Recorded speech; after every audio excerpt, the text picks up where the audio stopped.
निहायत ही अदब व एहतराम के साथ हम सब मिलकर अपने और सारी कायनात के आका हुजूर रहमत आलम नूर मुजस्सम अरवाहुना फ़िदाहु जनाबी मुहम्मदुर रसूलुल्लाह सल्लल्लाहु तबारक व तआला अलैहि व आलिहि व सहबिहि व बारक व सल्लम की बारगाह रहमत पना में दुरूद शरीफ की नज़रें बुलंद आवाज़ से पेश करें। अल्लाहुम्मा सल्लि व सल्लिम व बारिक अला सय्यदिना मौलाना मुहम्मदिन व अला आलि सय्यदिना मौलाना मुहम्मदिन कमा तुहिब्बु व तर्दा।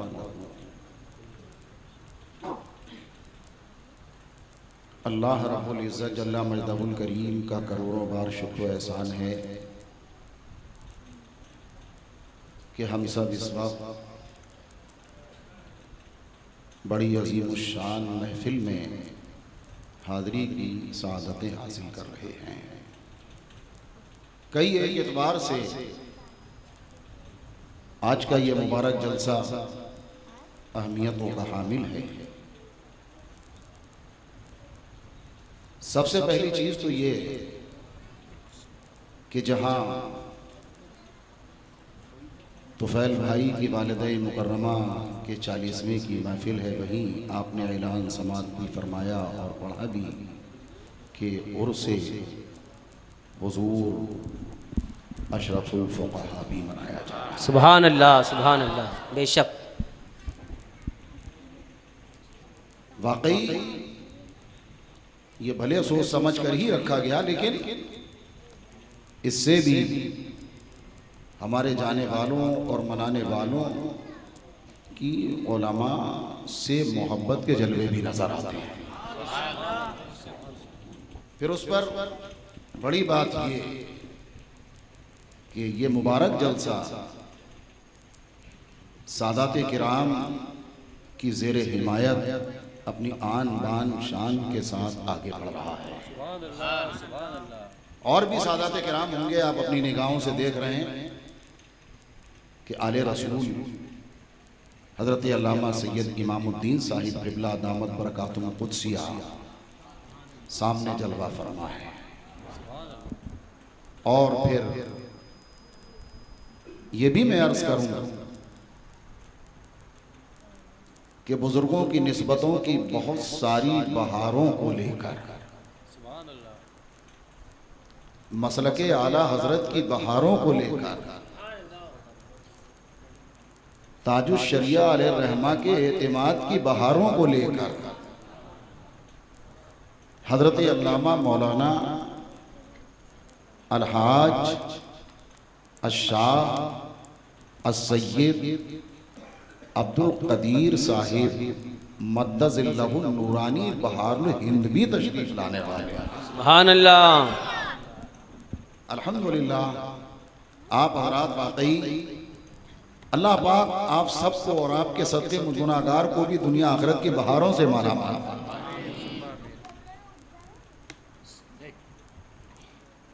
जिस वक्त से हाजिरी हुई, थोड़ी देर बाद हज़रत से मुलाकात रही और अहबाब से भी मुलाकात, और फिर उसी पर ये कि आते ही इस बस्ती में आने से पहले शहदाए हुजूर ताजुश शरिया हजरत सैयद कैफी साहिब क़िबला दामत बरकातुहु आलिया है ना भाई, उनसे मुलाकात रही और इन सारी बहारों निस्बतों के साथ फ़कीर हुजूर बहारुल हिंद मद्दज़िल्लहु आली से इजाज़त लेकर कुछ देर के लिए आपकी खिदमत में हाजिर है। अल्लाह पाक हम सबों की हाज़िरी को कबूल फरमाए और अपने इन अच्छों के सदक़े हम सबों को दुनिया आखिरत की बरकतों से माला माल फरमाए और तुफ़ैल भाई की वालिदाए मुकर्रमा की अपने करम से बाल बाल मग़फ़िरत फरमाए। करवट करवट उन्हें भी और सारे ईमान वाले मर्द औरत छोटे बड़े जो भी दुनिया से जा चुके हैं, अल्लाह सबकी मग़फ़िरत फरमाए। दुरूद शरीफ तो पढ़ दीजिए बाबा दे बोला, अल्लाहुम्मा सल्लि अला सय्यदिना मौलाना मुहम्मद व अला आलिहि व सहाबिहि व बारिक व सल्लिम सलातुम व सलामन अलैका या रसूल अल्लाह सल्लल्लाहु तआला अलैका व सल्लम। मिनट 2 मिनट और भी सही, ये भी कहे बगैर आगे नहीं बढ़ूँ मैं कि मैं तो वहाँ पर क़यामगाह पर था, लेकिन यहाँ से जो रसूल पाक सल्लल्लाहु अलैहि वसल्लम की मुबारक नातें बुज़ुर्गों के मनाक़िब जो पढ़े जा रहे थे, वाकई दिल की कलियाँ खिल रही थी। आप तो यहाँ हाजिर थे और जब मैं हाजिर हुआ तो फिर अल्हम्दुलिल्लाह मद्दाहे बारगाहे खैरुल्नाम जनाब साबिर रज़ा साहब ऐसा पढ़ रहे थे कि जहाँ का पढ़ रहे थे वहीं आलम तसव्वुर में पहुँचा भी रहे। अल्लाह इन सब को सलामत रखे और जितने भी यहाँ उलमा हमारे तशरीफ़ फरमा हैं, अनाउंसर साहब जनाब गुलाम अहमद रज़ा वाकई आला हजरत मुफ्ती आज़म ताजुश शरिया की ग़ुलामी का हक़ अदा कर रहे हैं। अल्हम्दुलिल्लाह, अल्लाह हम सबों को दारैन की नेमतों से माला माल फरमाए और इस मुबारक बज़्म के सदक़े उठने से पहले अल्लाह हम सबों की मग़फ़िरत फरमा दे।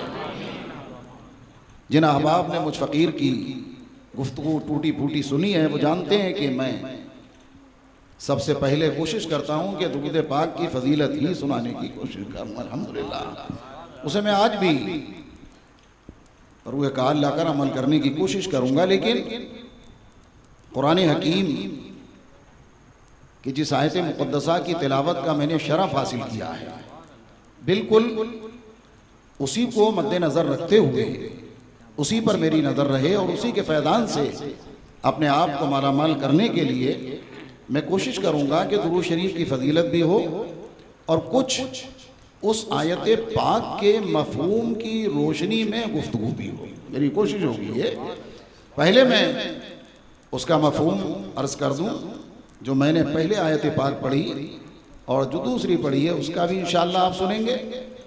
और इसी के साथ सबसे पहले ये भी आपके गोशगुजार कर दूँ कि जैसे हम और बहुत सारे इत्र लगाते हैं, कभी कोई बेला इस्तेमाल करता है, गुलाब इस्तेमाल करता है और तो कभी कभी इत्र मजमुआ भी इस्तेमाल किया जाता है। तो मेरी गुफ्तगू अगर लगे कभी इत्र मजमुआ के तौर पर तो कुछ देर बर्दाश्त की कोशिश तो ये करूँगा कि मैं मौजू से ना हटूँ, उसी की रोशनी में जो भी कुछ अर्ज़ करना है। लेकिन मुझे ये भी ख्याल है कि भाई जो हुक्म मुझे मिला है जिस तरीके से उस पर भी कुछ अमल कर कोशिश ये, और इन महफिल का मकसद भी यही होता है कि हम यहाँ से कुछ सीख करके उठें, कुछ लेके उठें। आप चाहते हैं कि नहीं चाहते हैं? भाई जब तक कुछ सीख करके नहीं उठेंगे तो महफिल का मकसद पूरा नहीं होगा। बरकतें तो अपनी जगह हैं भाई। बरकतें तो अगर कोई बाहर आके खड़ा हो जाए और सुनने के इरादे से ना आया हो, वो भी कहाँ महरूम जाएगा इस महफिल से। इस महफिल की तो वो बरकतें, लेकिन जो मकसद असली है कि 40वें के मौके पर इतना बड़ा जलसा सजाना और ये चलन आपकी इस बस्ती का, और ये भी मालूम हुआ और ये भी सुनकर दिल खुश हुआ कि अल्हम्दुलिल्लाह पूरी बस्ती में सुन्नियत बहुत मजबूत है। अल्हम्दुलिल्लाह बहुत कम देखने को मिलता है ये, बहुत कम, वरना जहाँ जाओ तो ऐसे पंजे गाड़ दिए हैं बदमज़हबियत ने कि बस तबीयत उगता जाती है। अल्लाह पाक यहाँ की सुन्नियत को नजर बस से महफूज फरमाए, और जितने बददीन हैं भी अल्लाह उन्हें भी गारत फरमाते हैं। मन अमिला स्वालिहन मिन ज़करिन औ उन्सा,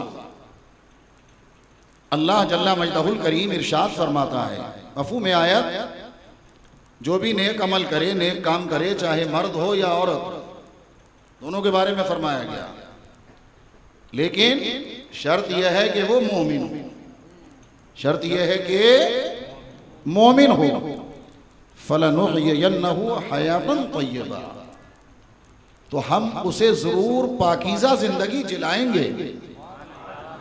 खामोश नहीं रहना है, मैं बार बार नहीं कहूंगा आपसे, तो हम उसे जरूर पाकीज़ा जिंदगी जिलाएंगे। मन अमिला स्वालिहन, कुरान हकीम में बहुत सारी जगहों पर आप कुरान हकीम को पढ़ें, उलमा से सुने, आपने पढ़ा होगा, सुना होगा कि पहले ईमान का तज़किरा, फिर अमल स्वालिह का तज़किरा, लेकिन यहां अल्लाह जल्ला व अला ने पहले नेक अमल का जिक्र फरमाया और उसके बाद ईमान का जिक्र फरमाया। तो यहां से अपने मुर्शिद आज़म सरकार मुफ्ती आज़म रज़ी अल्लाह ताला अन्हु से इस्तिमदाद व इस्तिआनत करते हुए एक बात तो समझ में आती है कि अल्लाह पाक के इल्म पाक में है कि हमारे बहुत सारे बंदे ऐसे गंदे भी होंगे जो नेक काम तो करेंगे मगर ईमान वाले नहीं होंगे। है कि नहीं? ऐसा बोलो भाई। अरे भाई नमाज तो वो भी पढ़ते हैं ना जो रसूल पाक को अपना बड़ा भाई कहते हैं माज़अल्लाह। रोज़ा तो वो भी रखते हैं जो प्यारे मुस्तफ़ा से कांधा मिलाने की बात करते हैं। तहज्जुद गुजार तो बज़ाहिर वो भी नजर आते हैं, हज तो वो भी करते हैं जो मुस्तफ़ा के इल्म गैब का इनकार करते हैं। अल्लाह जल्ला व अला ने आमाले स्वालिहा का जिक्र फरमाने के बाद ईमान की शर्त लगा दी। इससे पता ये चला कि नमाज उसी की कबूल होगी, रोजा उसी का काबिल कबूल होगा, हज उसी का कबूल होगा, ज़कात उसी की कबूल होगी कि जो आमाले स्वालिहा करे लेकिन ईमान वाला बन के करे, सुन्नी मुसलमान होकर। क्योंकि जमाने में सुन्नी मुसलमान ही ईमान वाले हैं, सीधी सीधी बात है।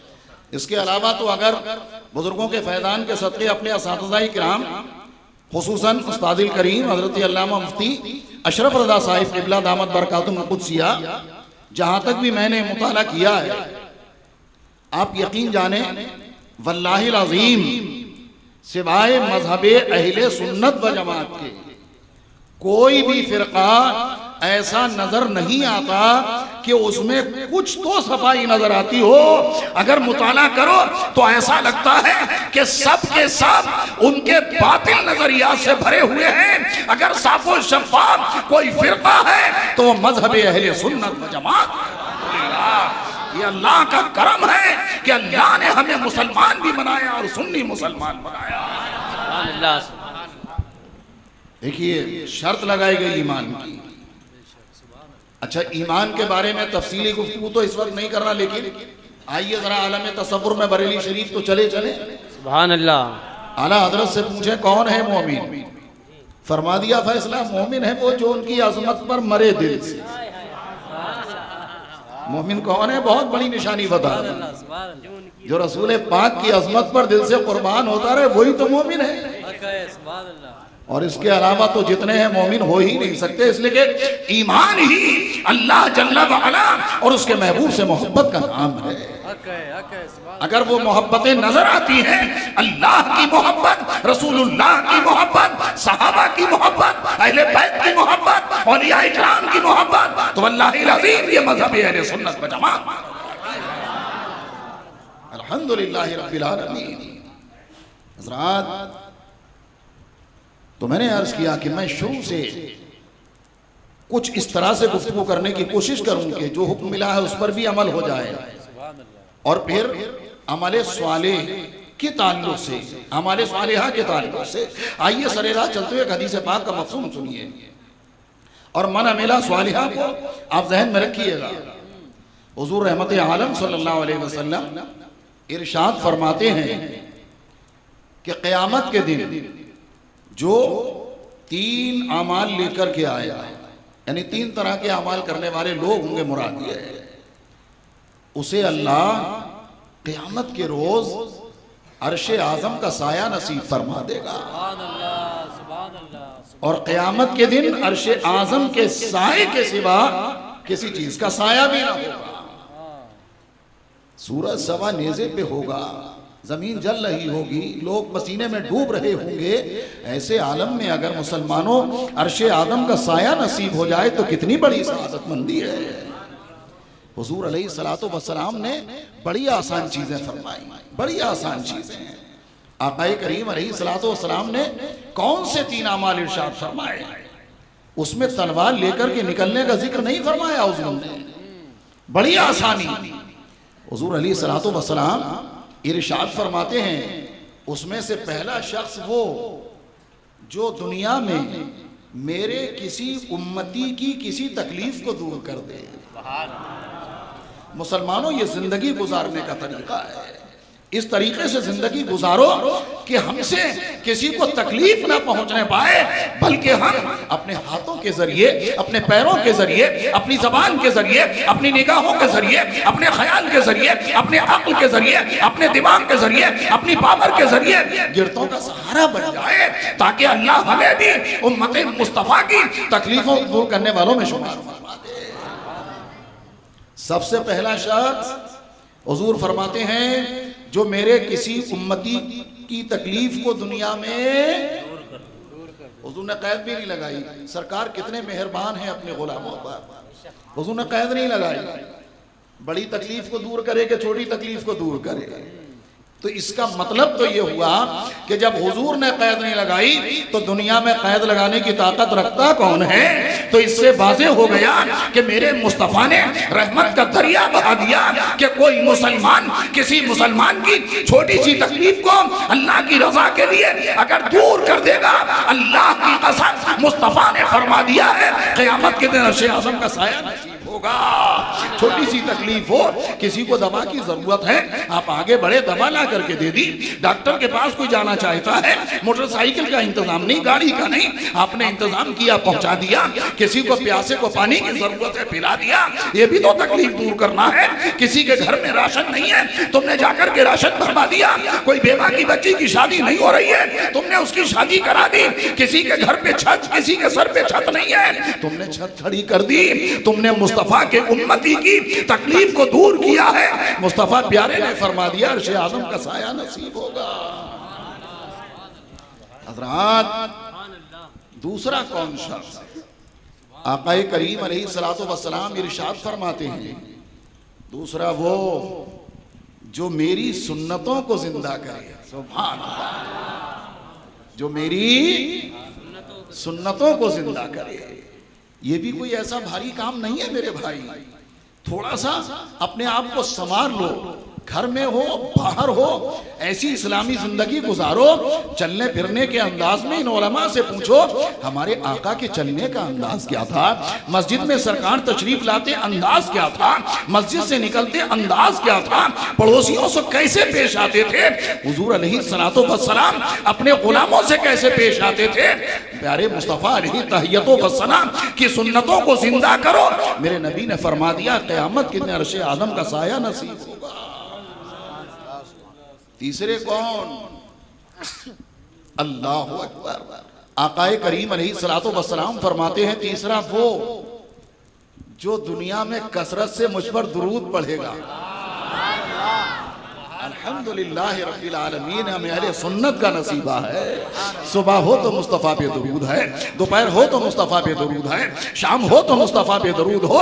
और अल्हम्दुलिल्लाह 5 नमाजें पढ़े, 5 नमाजों के बाद मदीना शरीफ की रुख है और मुस्तफ़ा पर दरूद व सलाम पढ़ा जा रहा है। और इमाम अहले सुन्नत आला हजरत अजीमुल बरकत रज़ियल्लाहु ताला अन्हु का तो अहले सुन्नत पर इतना बड़ा फैजान है कि उन्होंने तो एक एक शेर ऐसा अदा कर दिया है, अगर ज्यादा तादाद में नबी पढ़ मिला और एक शेर पढ़ने की तौफीक मिल गई, काबे के बदरुद्दुजा तुम पे करोड़ों दरूद। सुभान अल्लाह। बैठे, मैं ये नहीं कह रहा हूँ कि बेकरों दरूद का सवाब मिलेगा, नहीं तो ये इमाम साहब किबला है, हुजूर बहारुल हिंद जलवा फरमा है, फौरन ही हमारी गिरफ्त करेंगे, ये तो मैं नहीं कहता। लेकिन अल्लाह की रहमत से बईद भी क्या है कि वो इमाम अहमद रजा के सदक़े, गौसे पाक के सदक़े, इमाम हुसैन के सदक़े, सहाबा के सदक़े, इमाम अहमद रजा के एक शेर पर करोड़ों दरूद का सवाब भी अता। सुभान अल्लाह। नारे तकबीर, नारे रिसालत, मसलके आला हजरत, बस्ती बस्ती करिया करिया, उर्से हुजूर अशरफुल फुकहा।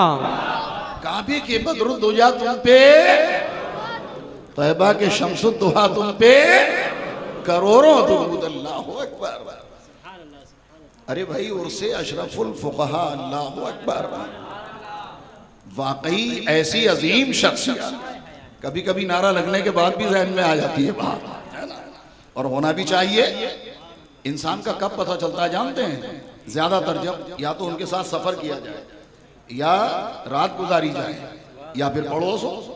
ये 3 तरीके हैं आजमाने के। अल्हम्दुलिल्लाह हुजूर अशरफुल फुकहा हजरत अल्लामा मौलाना अलहाज शाह मुफ्ती मुजीब अशरफ साहिब रहमतुल्लाह ताला अलैह के साथ सफर करने का मौका मिला। मैंने तो बहुत ही इखलाक, हाँ बेशक हक है। सुभान अल्लाह। हालांकि मेरी कोई औकात नहीं है भाई, गुजरात से लेके एक दफ़ा मारारा शरीफ तक और फिर मुंबई शहर में कई बार मुलाकातों का मौका मिला। बहुत ही मुनकसिरुल मिजाज और बहुत ही अपनों को और ज्यादा अपना बनाने वाली शख्सियत। सुभान अल्लाह, सुभान अल्लाह। मैं क्या उनकी तारीफ करूं। हुजूर ताजुश शरिया अलैहि रहमत व रिज़वान ने एक मौके पर क्या कहा था जानते हो? इरशाद फरमाया था, बरजस्ता मुजीब अशरफ तो अपने वक्त का मुफ्ती है। सुभान अल्लाह। नारे तकबीर, नारे रिसालत, फैज़ाने हुजूर ताजुश शरिया, फैज़ाने हुजूर अशरफुल फुकहा। अब कोई मामूली बात है, अगर कोई एक मस्जिद बना दे, एक मस्जिद बना दे, मैं कहता हूँ हुजूर अशरफुल फुकहा का कोई उर्स करे कि ना करे, लेकिन सुन्नी तो अल्हम्दुलिल्लाह करते ही रहेंगे, लेकिन कोई करे ना करे, हुजूर अशरफुल फुकहा की तो वो दीनी खिदमत है कि रोजाना उनका उर्स होता है। सुभान अल्लाह। क्या कहने, सुभान अल्लाह। यही तो होता है, कुरान पाक पढ़ा जाता है, फातिहा होती है, इसाले सवाब किया जाता है, इसी का नाम उर्स है ना। हुजूर अशरफुल फुकहा ने तो वो दीनी नुकूस छोड़े हैं अपने जाने के बाद दुनिया में, हिंदुस्तान की सरजमीन पर, कि धूलिया शहर में हमने सुना कि पहले 2-3 मस्जिदें थी, लेकिन अल्हम्दुलिल्लाह ये उनकी खिदमत है कि आज कई मस्जिदें अहले सुन्नत। और ज्यादा से धूलिया शहर की बात क्या, न मालूम कितनी जगहों पर उन्होंने ऐसा बीज बोया है कि सुन्नियत की खेती लहलहाती नजर आ रही है। सुभान अल्लाह, बेशक सुभान अल्लाह। और हजरत फरमाया करते थे, हजरत का जुमला था, हजरत फरमाते कि मुझे ऐसी जगह मदऊ किया करो जहां के अहले सुन्नत व जमात के लिए जमीन बंजर हो। अल्लाहु अकबर।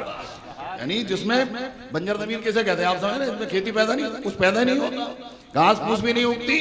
फरमाते कि ऐसी जमीन पे भेजा करो, और जहां भी हजरत के कदम पहुंचे हैं, आला हजरत का फैजान था, मुफ्ती आजम का फैजान था, जहां पहुंचे हैं मसलक आला हजरत का झंडा गाड़।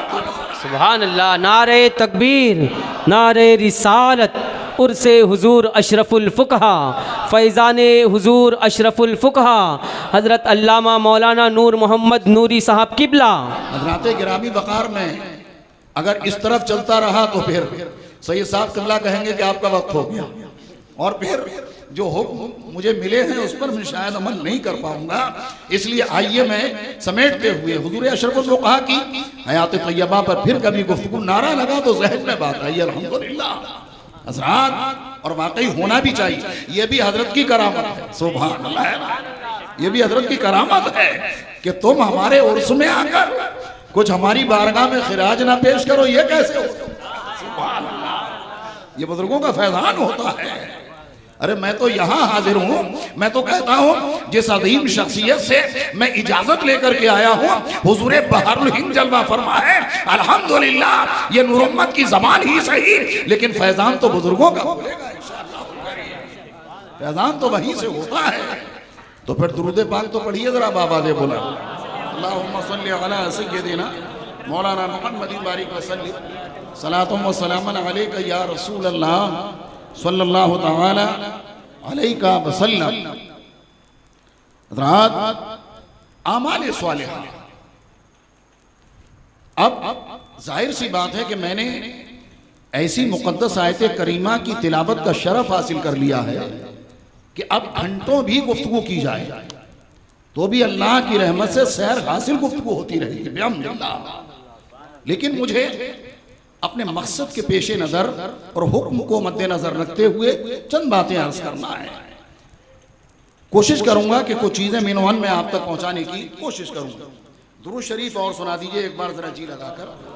अल्लाह रब्बु मुहम्मदिन सल्लल्लाहु अलैहि वसल्लम नहनु इबादु मुहम्मदिन सल्लल्लाहु अलैहि वसल्लम।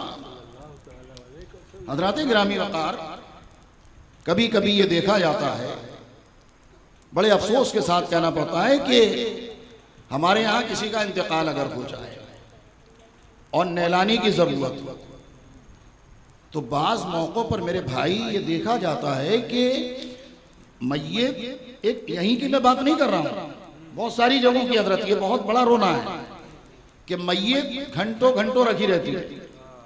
अब वो नहलाने वाली अभी फ्री नहीं है, नहलाने वाली को फ़ोन नहीं लगा, नहलाने वाली कहीं गई है, नहलाने वाली ऐसा न वैसा न तैसा।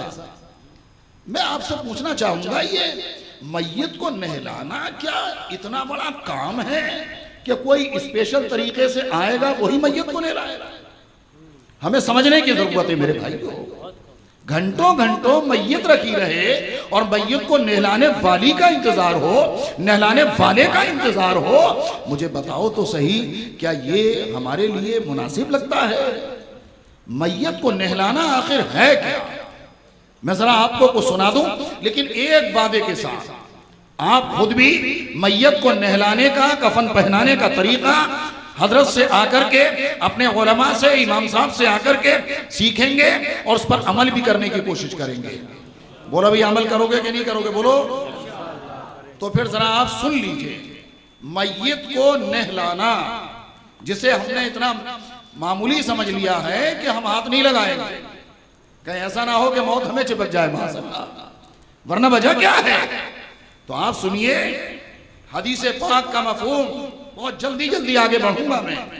हुजूर अलैहिस्सलातु वस्सलाम फरमाते हैं, जिस किसी ने किसी मुसलमान मुर्दे को गुस्ल दिया और उसके उयूब छुपाए, उयूब से मुराद भाई जाहिरी जिंदगी में वो ऐब जाहिर नहीं हुआ था जिसमें अंदरूनी तौर पर कोई ऐब है, नहलाने वाले की जिम्मेदारी है अगर कोई ऐसी बात देखे तो वो छुपा ले। अब ये कैसे छुपेगा मेरे भाई? अगर किसी गैर ने नहलाया तो मुमकिन नहीं है, कहीं ना कहीं वो उगलेगा। अपने घर वालों को ऐसा मौका आए तो खुद से नहला दिया करो, ताकि अगर कोई कमी आए तो तुम जिंदगी भर जबान ना खोलो, छुपा लिया करो। करना चाहिए कि नहीं करना चाहिए? अच्छा, कितनी आहिस्ता आप नहलाएंगे, संभाल संभाल के। दूसरा उतना ख्याल का रखेगा, इसलिए कि तुम्हारा खून का रिश्ता होगा, जाने वाला मुमकिन है तुम्हारे वालिद हो, तुम्हारे भाई हो, तुम्हारा बच्चा हो, तुम्हारे घर वालों में से कोई हो। फरमाया गया कि जो मुसलमान मुर्दे को गुस्ल दे और उसके यूब छुपा ले, अल्लाह ताला उसके 40 कबीरा गुनाह बख्श देगा। करो इंतजार, सगीरा गुनाहों की बात नहीं हो रही है ये साहब।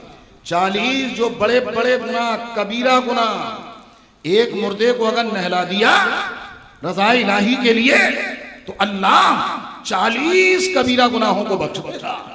अच्छा, जब तक आप नहलाओगे नहीं ना, जब तक आपको लगेगा जिन्हें कितना बड़ा पहाड़ है, हालांकि कोई उसमें ये नहीं है अरे तख्ते को धोनी थी, तख्ते को धो लिया, उसका बदन थोड़ा सा यहाँ से लेके यहाँ तक छुपा दिया, हाथों में कपड़ा लपेटा, इस्तिंजा करा दिया और उसके बाद नमाज जैसा वजू जिसे कहते हैं भाई, नमाज में तो हम पहले हाथ धोते हैं लेकिन यहाँ पहले मुर्दे का मुंह धोना पड़ेगा, फिर कोहनियों समेत हाथ देना, मसा करा दिया, पाँवों को धो दिया, उठा करके पूरे बदन पे पानी, इस करवट उस करवट, आखिर में थोड़ा सा पेट को दबा दिया, अगर कुछ निजासत निकल गई तो फिर उसके बाद गुस्ल वजू की आने की जरूरत नहीं, थोड़ा सा धो दो, बस ये साहब मुर्दे का गुस्ल हो गया।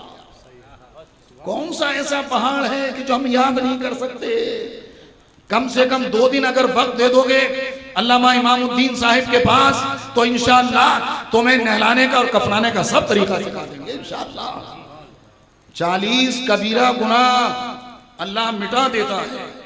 और आगे सुन लो, जिसने किसी मुसलमान की कब्र खोदी, कब्र खोदने से मुराद ये मत समझ लेना कि जीते जी कब्र खोद दे आदमी, मुझसे कहते हैं ना मैं तो इसकी जीते जी कब्र खोदूंगा, इतना सताऊंगा, नहीं भाई, मरने के बाद अगर किसी ने कब्र खोदी जा रही है, जिसने कब्र खोदी और उसमें उस मुर्दे को दफन किया गया तो गोया उसने क़यामत तक के लिए रिहाइश गाह दे दी, यानी उतना सवाब जितना क़यामत तक किसी को मुफ्त मकान देने पर मिलता है।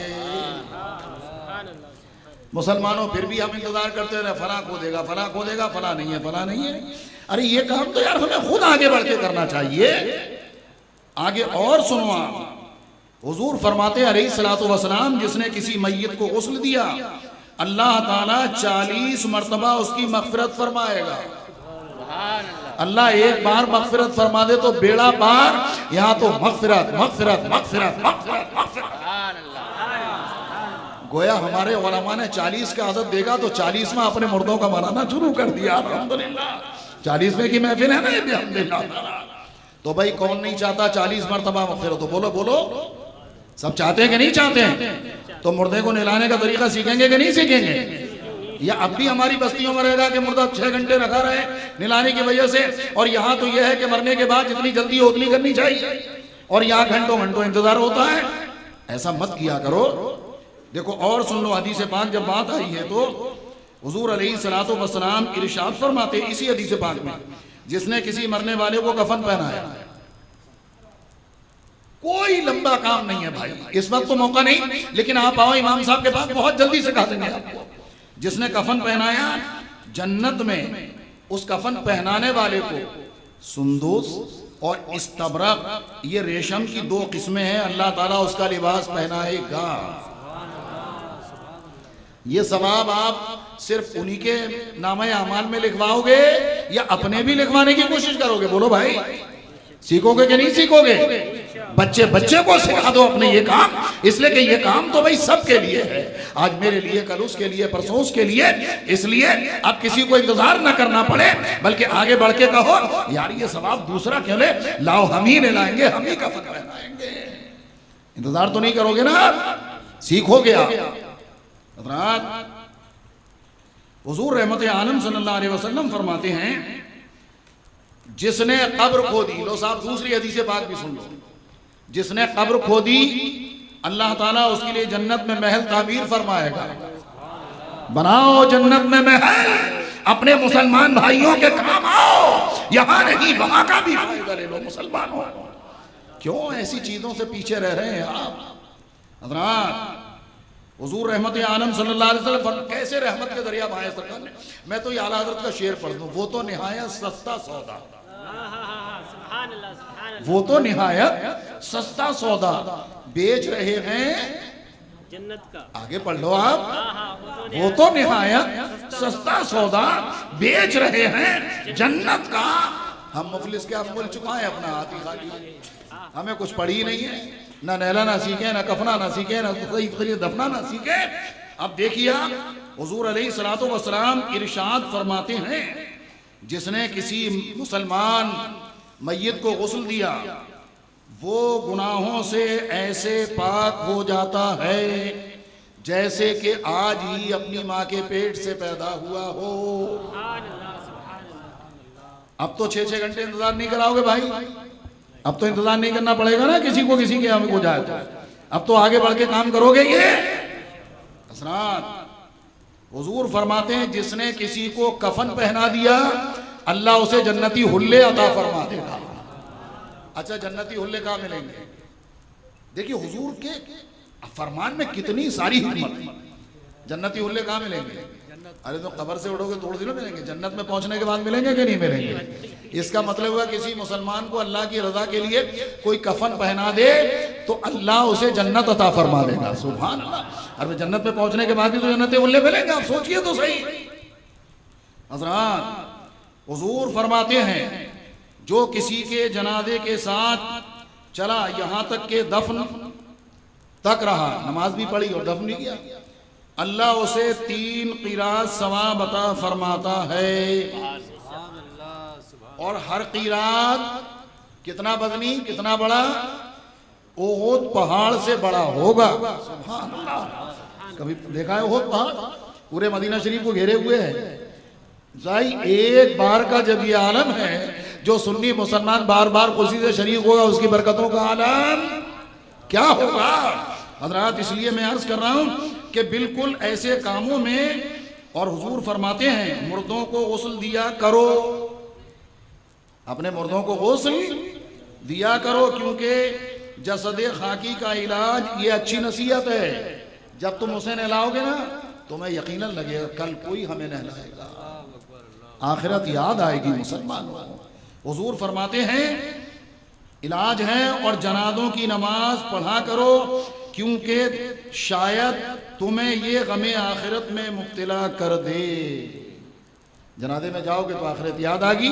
और सरकार फरमाते हैं क्योंकि गमगीन अल्लाह के साए में होगा और हर नेकी का बदला पाएगा। सुभान अल्लाह, सुभान अल्लाह। अब सवाल ये है कि भाई हमने तो आपसे कहा, लेकिन हम अपनी माँ बहन बेटियों से भी कहेंगे भाई वो भी तो सीखें।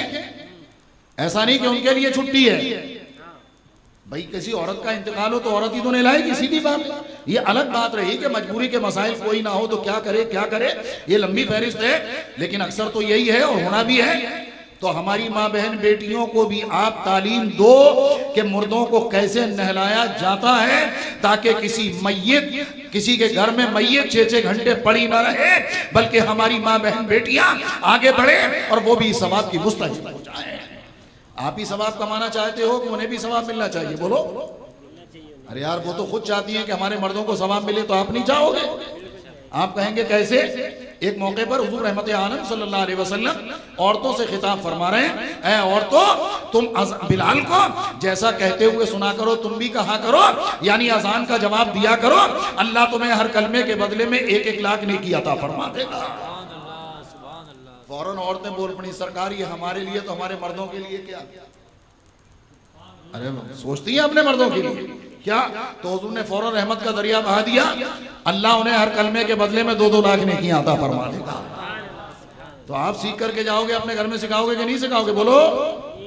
और फिर ऐसा नहीं है कि औरतों ने तालीम, अरे हमने तो ये पढ़ा कि हुजूर रहमत आलम सल्लल्लाहु अलैहि वसल्लम ने जब ऐलान नबूवत फरमाया, सरकार मदीना तैयबा शरीफ में तशरीफ लाए हिजरत फरमा करके, तो बाकायदा मर्दों के लिए मजलिसें कायम होती, हुजूर वाज फरमाते, मर्द मसाइल पूछते। तो उस जमाने की खवातीन को इल्म सीखने का कितना शौक था। हुजूर की बारगाह करम में एक खातून हाजिर आई, मुहद्दिसीन किराम ने उनका नाम हजरत अस्मा बिन्त यजीद, ये यजीद पलीद नहीं, पहले कोई साहबी रसूल, उनकी बेटी हजरत अस्मा रज़ियल्लाहु ताला अन्हा हुजूर की बारगाह करम में हाजिर हुई। सरकार मर्दों के लिए तो इंतज़ाम है, हमारे लिए भी हफ्ते महीने में कोई इंतज़ाम होना चाहिए ताकि हम भी दीन सीखें और अपने बच्चों को दीन सिखाएं।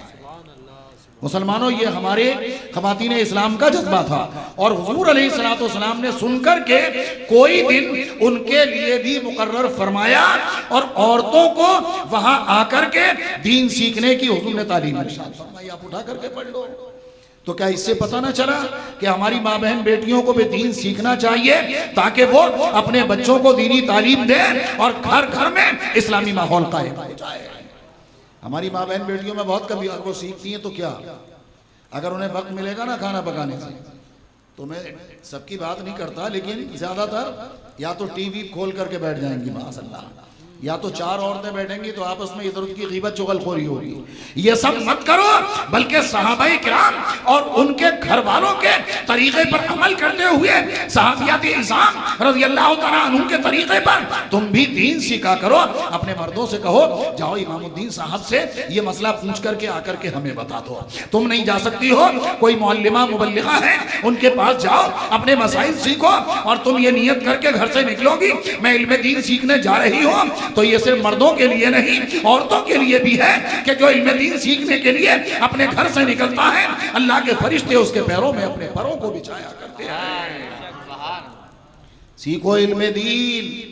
लेकिन ये नहीं होना चाहिए कि बस घर में है खाना पकाना सीख लिया उसके बाद इल्म दीन से कोई ताल्लुक नहीं। माशाअल्लाह, अरे ख़वातीन इस्लाम ने तो वो किरदार अदा किया है भाई। उम्मुल मोमिनीन हज़रत सईदा आयशा सिद्दीक़ा रज़ियल्लाहु तआला अन्हा, आप देखिए हज़रत सहाबाए किराम अलैहिमुर रहमतो व रिज़वान किसी मौके पर किसी मसले में अगर उलझ जाते और मसले का हल नजर ना आता तो कभी कभी तो हज़रत आयशा सिद्दीक़ा उस मसले का हल इरशाद फरमा करके जवाब इनायत फरमा करती थी। आप सोचिए तो सही, ये ख़वातीन इस्लाम का आलम था।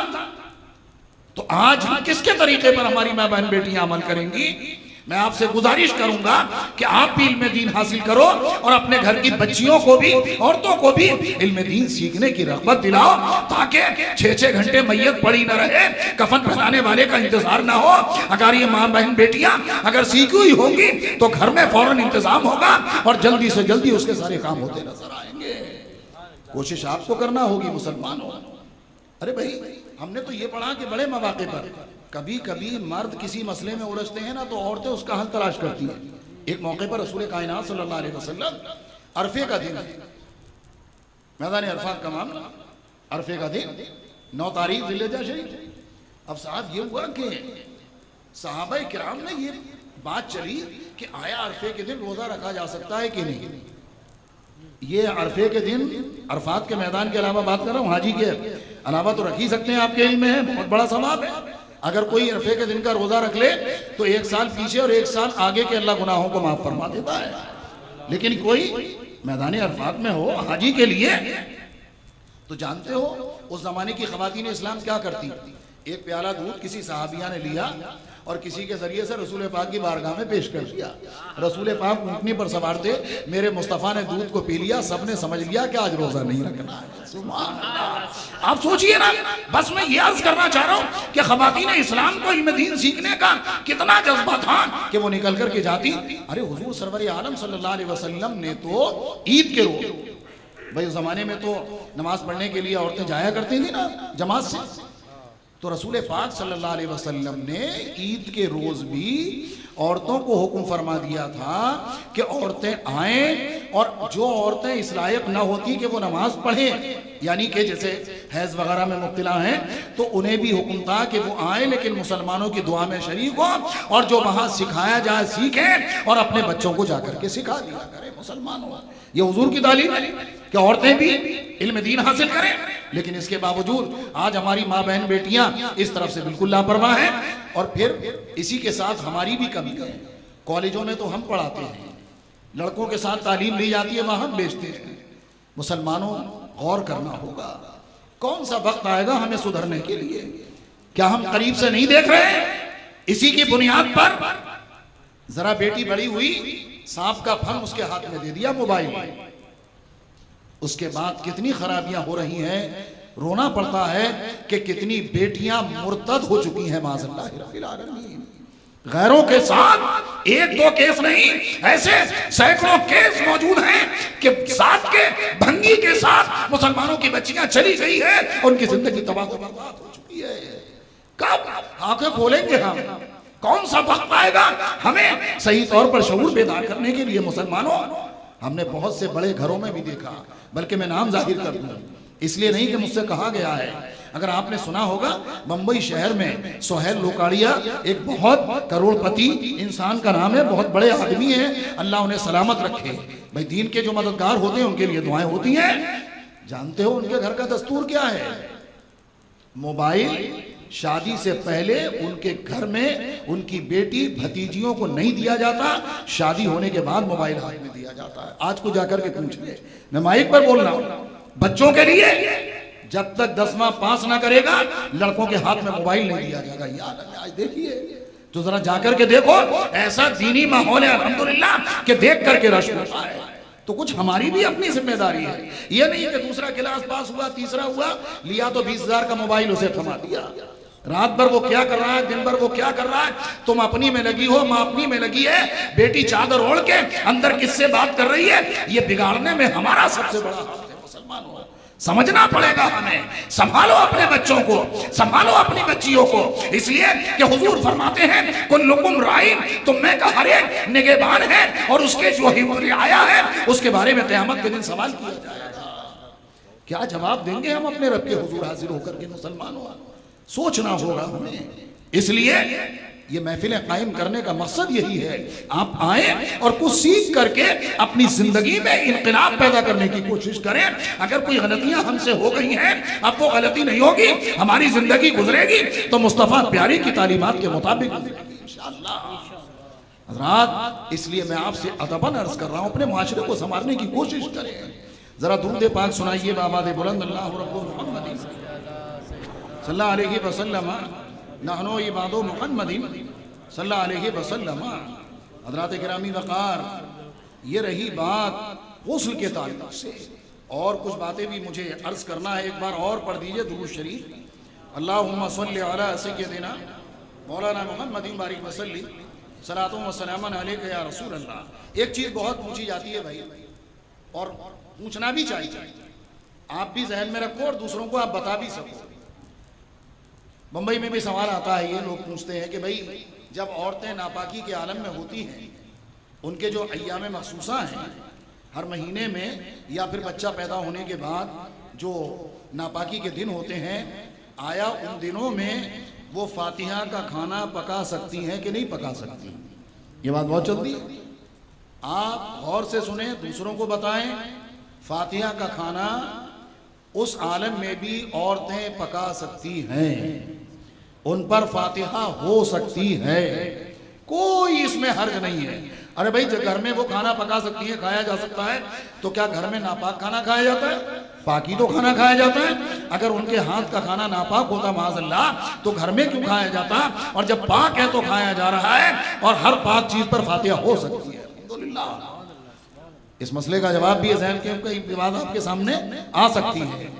इसी के साथ अगर औरतें हालत नापाकी में हैं, तो उस मौके पर गैरों का तरीका ये है। बाज़ जगह तो सुना गैर मुस्लिमों में चारपाई पर नहीं बैठ सकती बेचारी, साथ में खा नहीं सकती बेचारी, तो आप गौर से सुन लें, जो अय्यामे मखसूसा होते हैं औरतों के, हैज़ के दिन हों या निफास के दिन हों, उसमें हम बिस्तरी करना तो हराम है, लेकिन इसके अलावा औरत अपने मर्द के पास सो भी सकती है, एक पलंग पर बैठ भी सकती है, दोनों लेट भी सकते हैं। ये जहन में रहे, ये गैरों का तरीका है कि पलंग पे बैठ नहीं सकती ना लेट नहीं सकती। ये नहीं, जैसी इज्जत आप औरत को उन अय्याम से पहले देते हैं, आपको वही इज्जत बाद में भी देना पड़ेगी। सिर्फ जो इस्लाम ने पाबंदी लगाई है कि उन अय्याम में औरत से कुर्बत करना जो मियाँ बीवी का अमल होता है, वो उसके करने की इजाजत नहीं है। हाँ, ये है कि नाफ से ऊपर, शरीयत का जो मसला मैं अर्ज कर रहा हूँ, ऊपर के हिस्से से फायदा उठाया जा सकता है, यहाँ घुटने से नीचे, लेकिन उसके अलावा नाफ से लेकर घुटने तक जो सतरे औरत ये मर्द का है, इतना हिस्सा औरतों का तो पूरा बदन ही छुपाना है, लेकिन इतने हिस्से को उसको हाथ कपड़ा लगाकर उन दिनों में नहीं छूना चाहिए, उससे परहेज करना चाहिए। हाँ, फुक़हा फरमाते हैं अगर ये डर हो कि पास लिटाने के बाद हम बिस्तरी तक नौबत पहुंचेगी तो फिर ना लिटाना ही बेहतर है, ये भी फुक़हा ने फरमाया है। इस पर भी आप तवज्जो देंगे। हम दूसरों की तरह नहीं हैं, यहूदियों में और लोगों में नापाकी के दिन आए तो औरतों की माज़अल्लाह न पास बैठ सकती है न खा सकती है, वो सब, ये सब इस्लाम का तरीका नहीं है। इस्लाम तो जिहालत को खत्म करने के लिए आया है। हज़रात, बहुत सारी जगह ये भी है कि भाई फातिहा हो रही है, अब फातिहा में इस्तेमाल शुदा कपड़े रखे जाते हैं बहुत सारी जगह पर, इस्तेमाल शुदा कपड़े यानी उसके पहने हुए कपड़े। अब फातिहा हो रही है, जहाँ खाना रखा है इस्तेमाल शुदा कपड़े रखे। बहुत सारी जगहों पर तो बीड़ी वगैरह में, अगर जिंदगी में वो बीड़ी पीता था तो अरे भाई ये बड़ी चाहत की चीज़ है, बीड़ी भी रख, क्या फजूल है साहब, सब फजूलियात है ये। मैंने खुद मुफ्ती साहब से बात की इस सिलसिले में, फरमाया कि सब फजूल है, कोई मतलब नहीं है इसका। अरे मेरे भाई, क्या तुम ये नहीं समझते कि तुम कपड़े ना रख करके दुरूद शरीफ पढ़िए, बाबा दे बुलंद अल्लाहुम्मा सल्ली अला सैयदना मौलाना मुहम्मद बारिक वसल्ली सलातुम व सलामुन अलैका या रसूल अल्लाह सल्लल्लाहु तआला अलैहि वसल्लम। नारे तकबीर, नारे रिसालत, नारे रिसालत। शहजादे गौसे आज़म सैयद कैफ़ी मियाँ साहब किबला, नारे तकबीर, नारे रिसालत।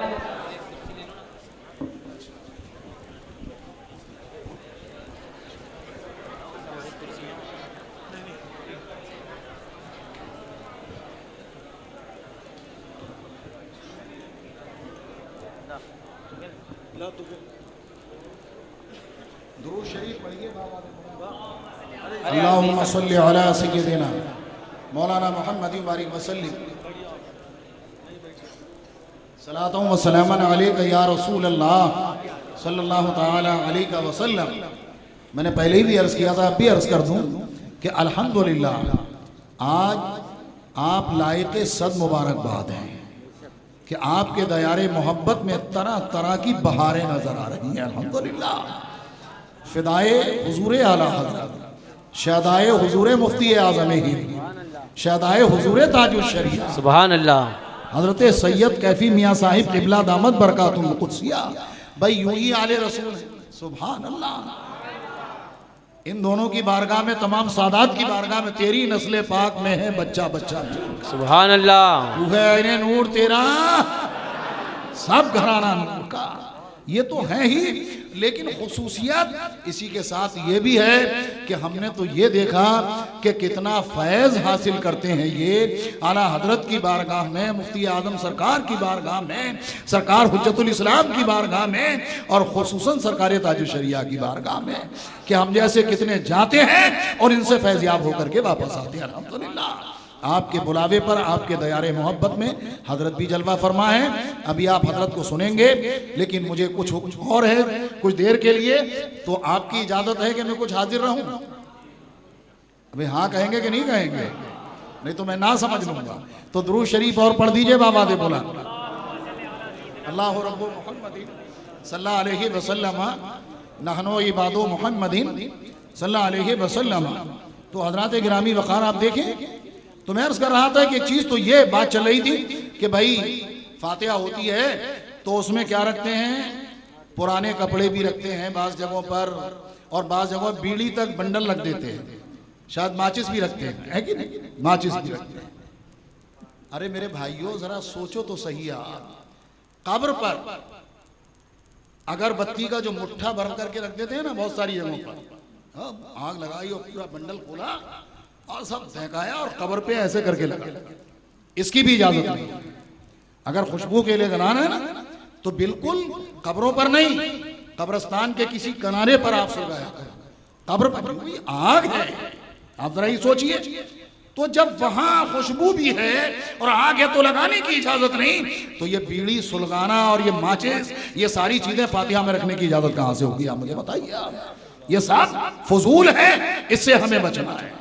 कुछ नहीं, इस्तेमाल शुदा कपड़े भी नहीं। अच्छा, कहीं कहीं तो ऐसा हुआ, खुद हमारी नवासी का इंतकाल हुआ, अल्हम्दुलिल्लाह बड़ी बेटी सैयदों में भी आई है, अल्हम्दुलिल्लाह, अल्लाह उसे सादात की खिदमत की तौफीक अता फरमाए। मैं सैयद नहीं हूँ, शेख हूँ, लेकिन बड़ी बेटी लहरा है महाराजा शरीफ के करीब एक कस्बा, वहाँ पर सैयदजादे को बड़ी बेटी, तो हमारी नवासी बुशरा फातिमा उसका नाम, तकरीबन 10-11 साल की कमोबेश उम्र।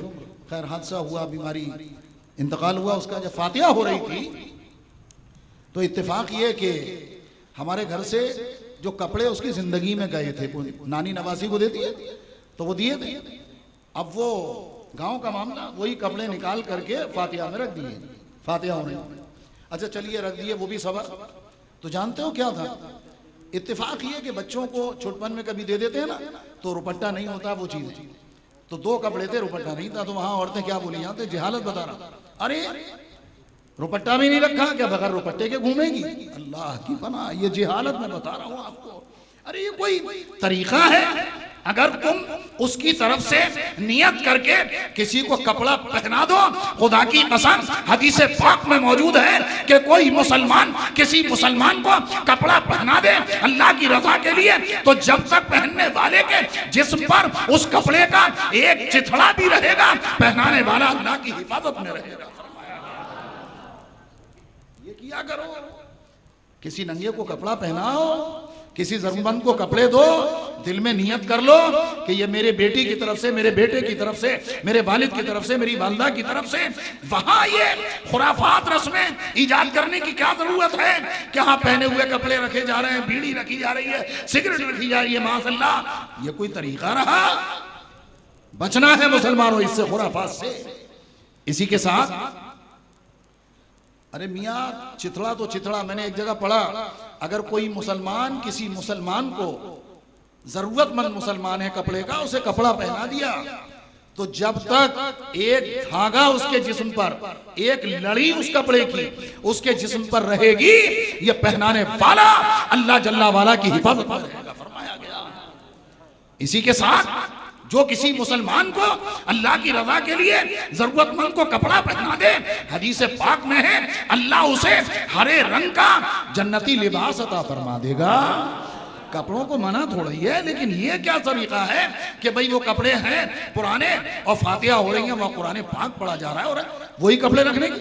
अरे मैं कहता हूं पुराना ही दे दो, लेकिन तुम वहां मत रखो, सदके की नियत से जरा दे तो दो। हदीस पाक में है रसूल कायनात सल्लल्लाहु अलैहि वसल्लम फरमाते हैं सदका ये कब्र की हरारत को दूर करता है, दिया करो। बल्कि एक मौके पर तो हम सुनते तो थे और जहन में भी है कि अगर कोई मुसलमान किसी को कुछ दे और सारे मुसलमानों की तरफ से नियत कर ले, तो ये जहन में रहता था कि सराहत मिल जाती है। तो मेरे मुर्शिद का फैजान खुद आला हजरत की तहरीर एक जगह से गुजरी। आला हजरत फरमाते हैं जब तुम नफली सदका किया करो तो सारे मुसलमानों की नियत कर लिया करो, सुभान अल्लाह, तुम्हारे सवाब में कमी ना होगी, अल्लाह सारे मुसलमानों को उसका सवाब फरमा देगा। तो फिर आप सोचो, तो फिर उसके बावजूद हम डरें, अरे भाई करना है, कपड़ा दो, पैसा दो, जो चीजों की जरूरत है जिस मौके पर वो दो, ईसाले सवाब करो। क्या तुमने न सुना क़यामत के रोज जब एक मुसलमान आएगा रब के हुजूर हाजिरी को, नेकियां उसके साथ पहाड़ों की तरह चल रही होंगी, वो सोचेगा इतनी नेकियां की नहीं थी, या अल्लाह ये नेकियां आ कहां से गई? गैब से निदा होगी, तेरे मरने के बाद तेरे घर वाले तेरे लिए दुआएं मग़फ़िरत करते रहे हैं, उसके सबब से पहाड़ों जैसी नेकियां अल्लाह ने तुझे अता फरमा दी है। मुसलमानों ये है। अच्छा इसी के साथ किस किस चीज का रोना रोया जाए, ये भी है। मुहर्रम शरीफ का महीना आने वाला है। मुहर्रम शरीफ के महीने में तो बाज घरों में ये है कि 7 तारीख के बाद क्या होगा साहब? खाना नहीं पकेगा घर में। कहां से निकाल के लाए हैं ये? क्यों ऐसे काम करते हो जो गैरों को बोलने का मौका मिले? सुन्नियत तो बड़ा साफ सुथरा और मंझा हुआ फिरका है अहले सुन्नत व जमात। ये सारी खुराफात शामिल करके दूसरों से कहलाने का या फिर गैरों के तरीके पे, अरे भाई ये तरीका किसका? राफ़ज़ियों का तरीका होगा। राफ़ज़ियों का तरीका कुत्तों का है तो उन तक रहने दो, हमें अपने घरों में वो तरीके लाने की क्या जरूरत है? किस लिए नहीं पकाते हैं साहब खाना? और फिर 7 तारीख से 10 तारीख तक शायद गोश्त भी नहीं पकेगा, खाना भी नहीं पकेगा। कहीं क्या है जानते हो? तवा नहीं चढ़ेगा। यह है, यानी चावल पकेंगे लेकिन तवा नहीं चढ़ेगा।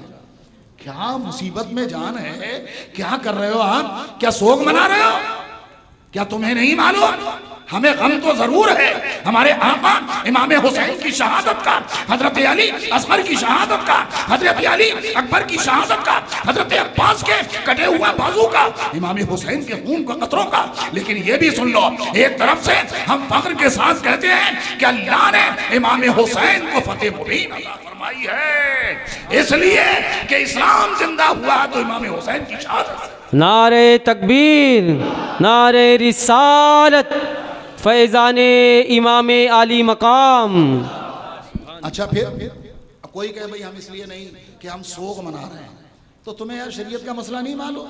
अगर किसी का बाप मर जाए, अल्लाह हम सबों के बाप जो जिंदा हैं खूब जिंदा रहे, हम में जिनकी माएँ जिंदा, अल्लाह उनकी उम्रों में खूब बरकतें अता फरमाए।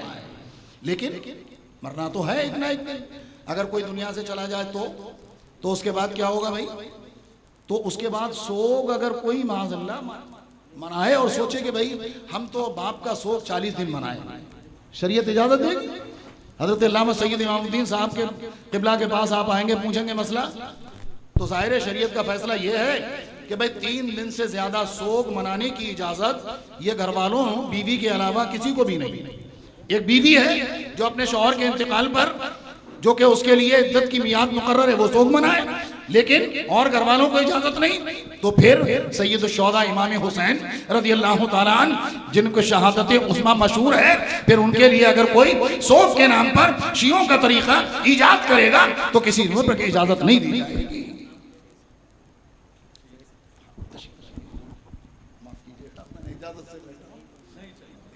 दुरूद शरीफ पढ़िए बाबा दे बुलंद, अल्लाहुम्मा सल्ली अला सैयदना मौलाना मुहम्मद बारिक वसल्लम सलातुम व सलामन अलैका या रसूल अल्लाह सल्लल्लाहु तआला अलैका वसल्लम।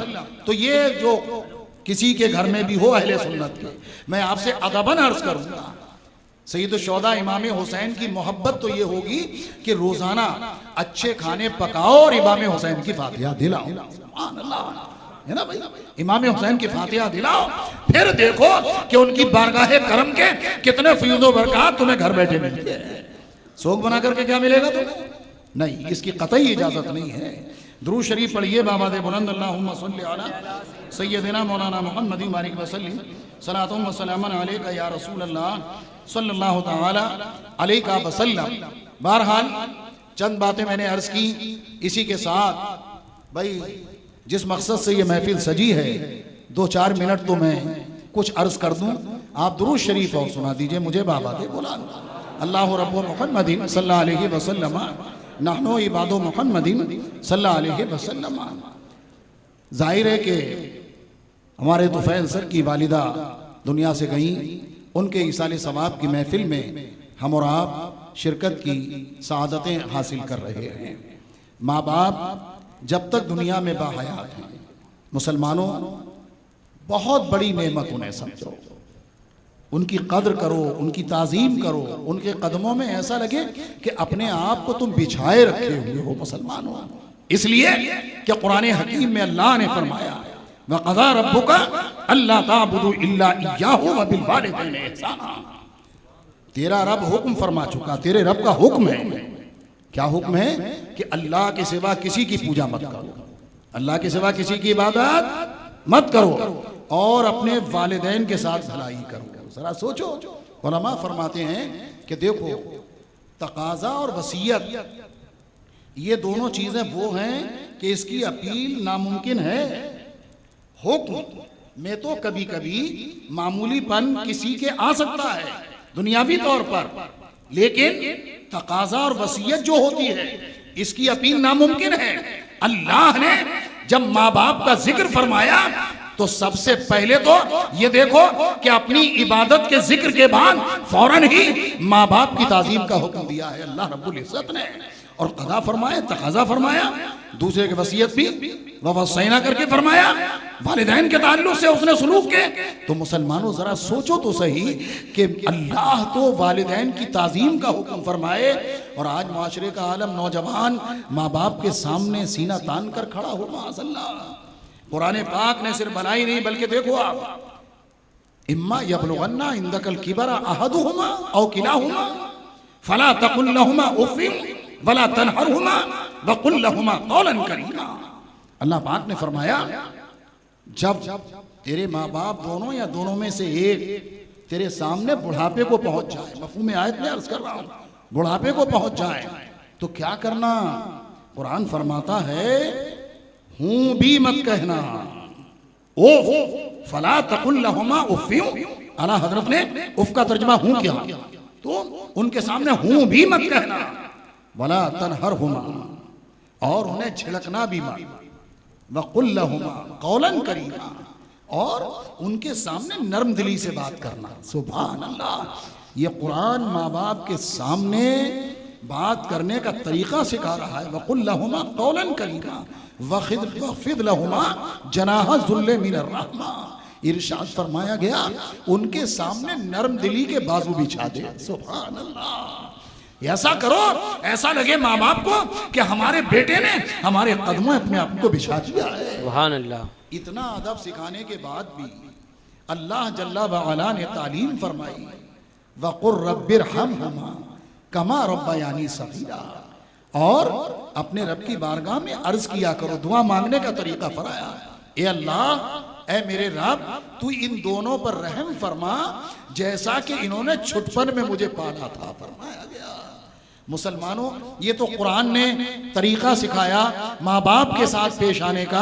अब इसके बरखिलाफ अगर कोई माँ बाप को उल्टे सीधे जवाब देगा, माँ बाप को सताएगा, रुलाएगा, तो याद रखो हदीस पाक में फरमाया गया कि अल्लाह जल्ला वाला और गुनाहों की सदा तो आखिरत के लिए उठा रखता है, लेकिन माँ बाप को सताने की सदा अल्लाह जीते जी देता है। फरमाया गया, आप उठा करके देख लीजिए, जो माँ बाप को सताने वाले हैं मरने से पहले किसी ना किसी राह से उनको सदा मिल कर रहेगी। इसलिए अपने माँ बाप के सामने अदब से झुके रहो। हुजूर अलैहिस्सलातु वस्सलाम की बारगाह करम में अर्ज किया गया, आका माँ बाप का हम पर हक क्या हक है उनका? हुजूर ने फरमाया वो दोनों तेरी जन्नत भी हैं और तेरी जहन्नम भी है। अल्लाहु अकबर। क्या मतलब? यही तो है कि जन्नत तो जब है तुम उनकी फर्मा बरदारी करोगे, इताअत करोगे तो तुम्हारे लिए जन्नत है, उन्हें नाराज कर दोगे तो जहन्नम में डाल दिया जाओगे। मुसलमानों, इसलिए माँ बाप की हमेशा इताअत और फर्मा बरदारी करो। हदीस पाक में आया कि जो अपने माँ बाप के लिए दुआ करना छोड़ देता है उसका रिज़्क़ मुनक़ते कर दिया जाता है। आज है बेबरकती के शिकार, हजरत की बारगाह में जा रहे हैं, बरकत का तावीज़ दीजिए। मुझे भी आपको भी गौर करना होगा, कहीं ऐसा तो नहीं कि माँ बाप को सता के बेबरकती का तावीज़ हमने पहन लिया हो।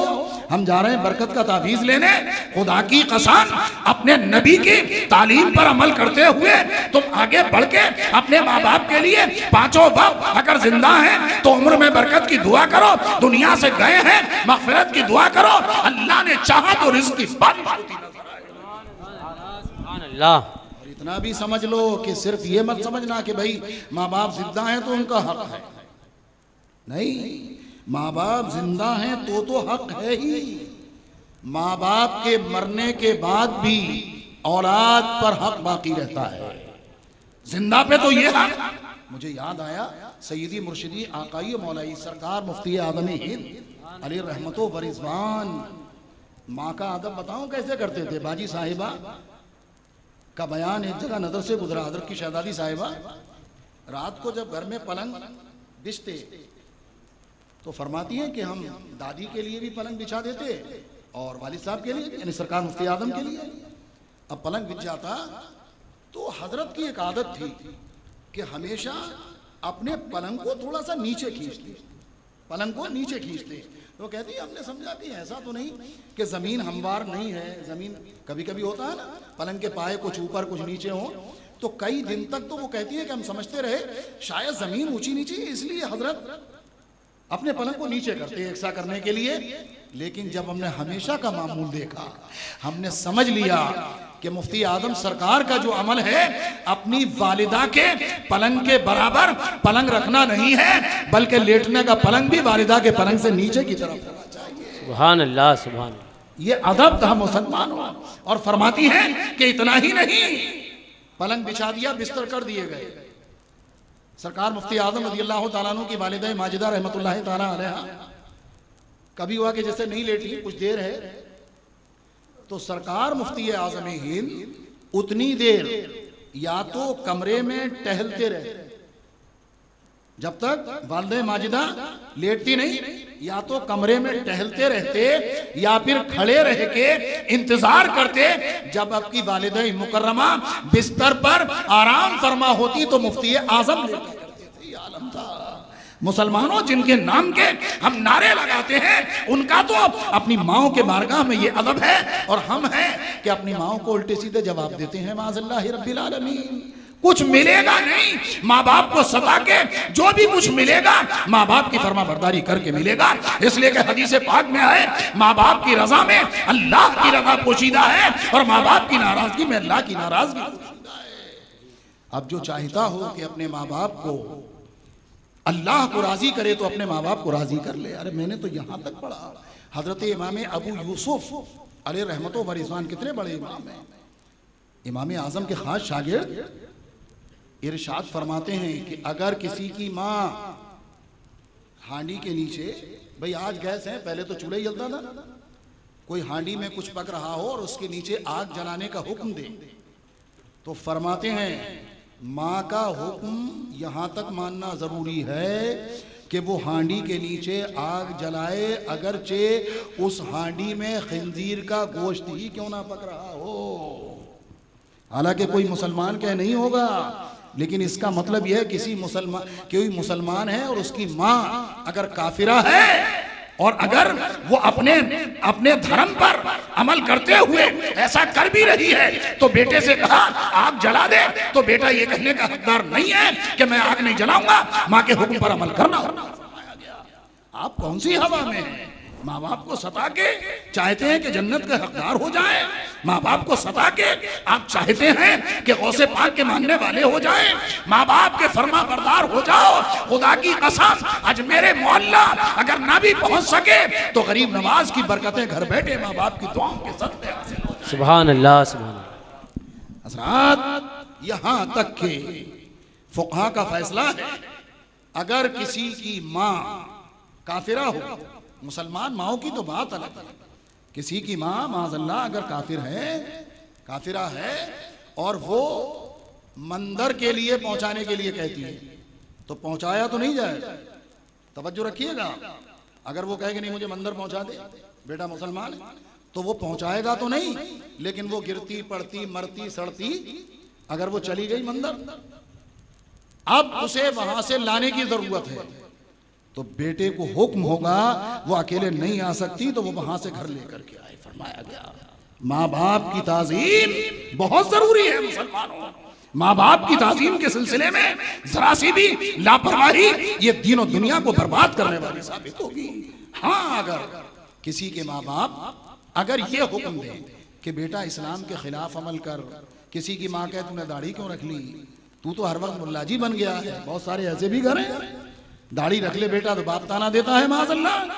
इस्लाम के खिलाफ अगर अमल करने के लिए कहा जाएगा तो फिर औलाद पर मानना जरूरी नहीं होगा। वो भी हमारे पास है। हजरत सैयदना साद इब्ने अबी वक्कास रज़ियल्लाहु ताला जब ईमान ले आए, ईमान लाने के बाद उनकी माँ को पता चला, बुढ़िया बैठ गई निकल करके धूम में, अरब की गर्मी, मर जाऊंगी, कुछ खाऊंगी नहीं, कुछ पीऊंगी नहीं, तेरा नाम बदनाम होगा तारीख में। साद ने अपनी माँ को मार डाला, नहीं तो दीन छोड़ दे, माज़अल्लाह तूने जो मुस्तफ़ा का दामन जमना छोड़ दे माज़अल्लाह। हजरत साद इब्ने अबी वक्कास रज़ियल्लाहु ताला अन्हु ने एक दिन देखा होगा, 2 दिन देखा होगा, 4 दिन देखा होगा, आ गए जोश में, मोहब्बत रसूल सीने से निकल के लबों पे आ गई। फरमाते माँ सुन ले, तू तो एक है, अगर तेरी जैसी हजारों जाने भी होंगी तो मुस्तफा पे वो भी कुर्बान कर दूंगा। उन्हें दीन छोड़ दे, हरगिज ऐसा नहीं होगा। इसलिए अगर ऐसा मामला हो, कोई कहे वहाबी हो जाओ, किसी के माँ बाप वहाबी हो गए, वो कहे आ जाओ, नहीं होगा। लेकिन अगर शरीयत के खिलाफ नहीं है तो माँ बाप की इताअत बहरहाल जरूरी है, याद रखो। उनके मरने के बाद अगर एक चीज का जरूर ख्याल रखना, माँ बाप के इंतकाल के बाद माँ बाप जिससे मोहब्बत करते हो अपनी जिंदगी में, माँ बाप जिससे मोहब्बत करते हो वो मोहब्बत न टूटने पाए ईमान वालों से। बेईमान की बात नहीं कर रहा हूं, किसी का बाप वहाबी से मोहब्बत करता है, मोहब्बत नहीं की जाएगी, काफिर से नहीं की जाएगी, लेकिन ईमान वालों में से माँ की कुछ सहेलियां हैं, बाप के कोई दोस्त हैं, तो उनकी ताजीम तुम्हें करना होगी। इसलिए कि हदीस पाक में आया, अपने बाप की दोस्ती को भुला मत देना, तोड़ मत देना वरना अल्लाह तेरा नूर बुझा देगा। अल्लाहू अकबर। हज़रत अब्दुल्ला इब्ने उमर रज़ी अल्लाह ताला अन्हुमा खच्चर पर सवार, मुरीदीन मुतक़िदीन साथ में हैं, जा रहे निकल कर, एक देहात के रहने वाले सामने से आ गए। जब आए तो हजरत अब्दुल्ला इब्ने उमर रज़ी अल्लाह ताला अन्हुमा उन्हें देख कर के उतर गए और उतरने के बाद में उन्हें गले से लगाया, अपना अमामा शरीफ उतार करके उन्हें दिया, जो जेब में नकदी थी वो भी उन्हें अता फरमाई। सारे साथी हैरान हैं, एक देहात के रहने वाले हजरत इतना बड़ा करम फरमा रहे हैं। पूछा हुजूर देहाती तो थोड़ी सी चीज में भी राजी हो जाते, आप हैं कि अमामा शरीफ नकदी जो कुछ सब। कहा कि जानते हो ये कौन है? कहा कि हुजूर कौन है? कहा कि ये मेरे वाली हजरत उमर के दोस्त हैं। सुभान अल्लाह। और मैंने हुजूर अलैहिस्सलातु वस्सलाम को फरमाते हुए सुना है कि बाप के दोस्त को बाप की तरह समझा करो, फरमाया गया। इसलिए अगर सुन्नी मुसलमानों से दोस्ती है, मोहब्बत है, माँ की कुछ सहेलियां हैं, पहचान वालियां हैं, तो फिर उनसे नाता मत तोड़ना, बल्कि अल्लाह की रजा के लिए उनसे उसने सलूक करते रहोगे, यहाँ भी शादो आबाद वहाँ भी शादो आबाद। आखिरी बात मैं अर्ज करूंगा, सैयद साहब क़िबला के दरमियान बहुत हाइल हो रहा हूँ मैं, बस हजरत को मुझे भी सुनना है। एक शख्स रसूल पाक की बारगाह करम में हाजिर आए अलैहिस्सलातु वस्सलाम का, सरकार बहुत बड़ा गुनाह हो गया है, बहुत बड़ा गुनाह हो गया है, तौबा की कोई सूरत है? सरकार फरमाते हैं तुम्हारी माँ जिंदा है? अर्ज करते हैं कि हुजूर माँ तो जिंदा नहीं है। का तुम्हारी खाला जिंदा है? का हुजूर खाला तो है। का उनके साथ भलाई करो। सुभान अल्लाह। क्या मतलब? माँ के साथ भलाई, खाला के साथ भलाई, ये इतना बड़ा नेक अमल है कि अल्लाह इसके सदक़े में मुसलमान के बड़े बड़े गुनाहों को माफ फरमा देगा। अपने माँ बाप को राजी करो, माँ बाप नाराज ना होने पाए। अल्लाह रब्बुल इज़्ज़त जल्ला मजदहुल करीम अपने फजल से अपने हबीब पाक सल्लल्लाहु अलैहि वसल्लम के सदक़े हम में जिनके माँ बाप दोनों या दोनों में से एक दुनिया में जिंदा हैं, सबकी उम्रों में अल्लाह खूब बरकतें अता फरमाए। आमीन। अल्लाह मेरी भी वालिदा को शिफाए कामिला अता फरमाए, उनके साथ मदीना शरीफ की हाज़िरी नसीब फरमाए, और हमारे तोफ़ैल भाई की वालिदा की बाल बाल अल्लाह मग़फ़िरत फरमाए, उनकी कब्र को बुक़ए नूर फरमाए, रोज़तुम मिन रियाज़िल जन्नह बनाए, उन सब घर वालों को सब्र जमील अता फरमाए। अगर दौरान गुफ्तगू मुझसे किसी तरह की कोई गलती हुई हो, मैं रब्बे करीम की बारगाह में तौबा करता हूँ। अस्तग़फ़िरुल्लाह रब्बी मिन कुल्लि ज़ंबिन व अतूबु इलैहि, ला इलाहा इल्लल्लाहु मुहम्मदुर रसूलुल्लाह सल्लल्लाहु अलैहि वसल्लम, व आखिरु दावाना अनिल हम्दुलिल्लाहि रब्बिल आलमीन। अस्सलामु अलैकुम व रहमतुल्लाहि व बरकातुहू।